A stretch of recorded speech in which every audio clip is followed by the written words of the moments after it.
This Sunday is the beginning of Holy Week. What is Holy Week? It's when Christians remember the last week of Jesus' earthly life. Here's a quick overview of what happened. The most important holiday in those days was a week-long celebration of when Moses led the people of God out of Egypt. It's called Passover. Jesus made the 60-mile trip from Galilee to Jerusalem because that's where the temple was. He got there on a Sunday. He was greeted by a crowd of people who were waving palm branches and singing, Hosanna, which means God saves, because they'd heard about his teaching and the miracles that he was doing. They wanted to make him king. But Jesus had other ideas. He went to the temple and started turning over tables because he didn't like what he was seeing. He spent Monday, Tuesday, and Wednesday teaching. On Thursday, he got together with his disciples and celebrated the Passover meal. It was his Last Supper. At that meal, he took bread and said, "This is my body." He also took a cup and said, "This is my blood." After dinner, he went to the Garden of Gethsemane to pray. He prayed, "I'd really rather not go through this, but not my will, but yours be done." That was when one of his disciples, Judas, showed up with troops and had him arrested.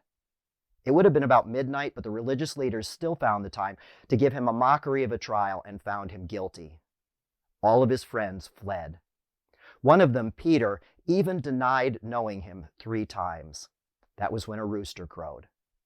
At the break of dawn, Jesus was handed over to the civil leader, Pilate, who didn't see what Jesus had done wrong. Pilate came up with a way out. He let the crowd choose whether to release a convicted criminal named Barabbas or Jesus. They chose to let Barabbas go free and condemn Jesus. Jesus was beaten and mocked and made to carry his cross to a hill outside of town. It got to be too much for him at one point, and a bystander named Simon was made to carry it part of the way for him. He was nailed to the cross at 9 o'clock on Friday morning. At noon, even the sky couldn't watch, and it went dark. At 3, Jesus died. The earth shook. The curtain in the temple tore. No one was allowed to work on the Sabbath, which started at dusk, but a guy named Joseph worked fast to get permission to get the body. He had it put in a tomb that he had just had cut in the rock, and a stone was rolled in front so that nobody would steal the body. Saturday, everything was quiet. What does it mean? That you can spend a lifetime trying to discover.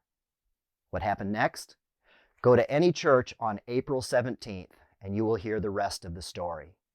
This is our Thursday, April 7th edition of a video series we call Stronger Faith. Stay safe and be well. God bless you.